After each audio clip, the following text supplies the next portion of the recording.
Revue annuelle conjointe 2019 de la santé et de l'action sociale autour des partenaires des membres de la société civile. L'année écoulée a été mise en lumière si des performances incontestables ont été faites dans la lutte contre le paludisme, la vaccination avec l'éradication de la polio. Il reste à faire dans la santé maternelle et infantile et dans la prise en charge des maladies chroniques. La situation de pandémie pourrait avoir un impact réel sur certains indicateurs, nous dit Oumar Diaw.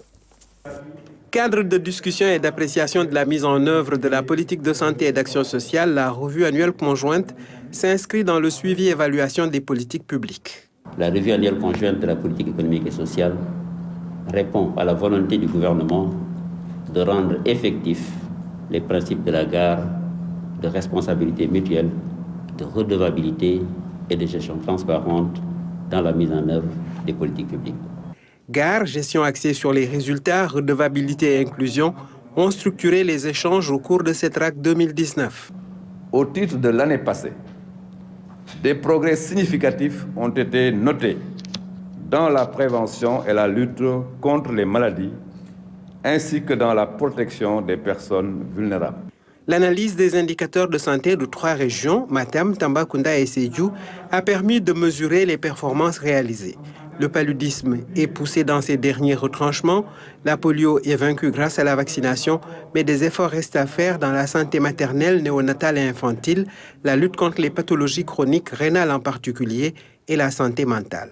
Mes services sont déterminés à relever ces défis et comptent sur le soutien de l'ensemble des acteurs, qu'ils soient de l'État, des collectivités territoriales, du secteur privé ou de la société civile. Parmi les partenaires significativement représentés à cette rencontre, les élus locaux.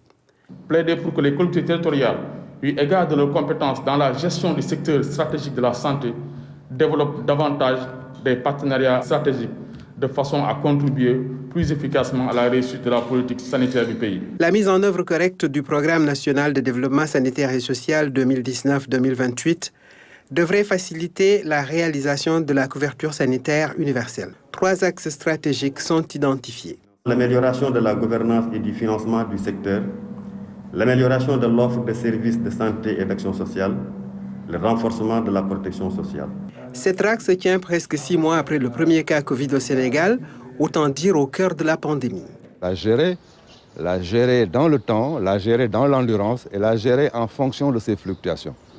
Il y a, c'est vrai, 3 jours où on était dans une situation baissière, mais les choses ne doivent pas s'apprécier sur une journée ou 2. Ça doit s'apprécier sur une période. Nous continuons à demander aux Sénégalais d'être extrêmement vigilants et extrêmement respectueux des mesures barrières et particulièrement du port de masque.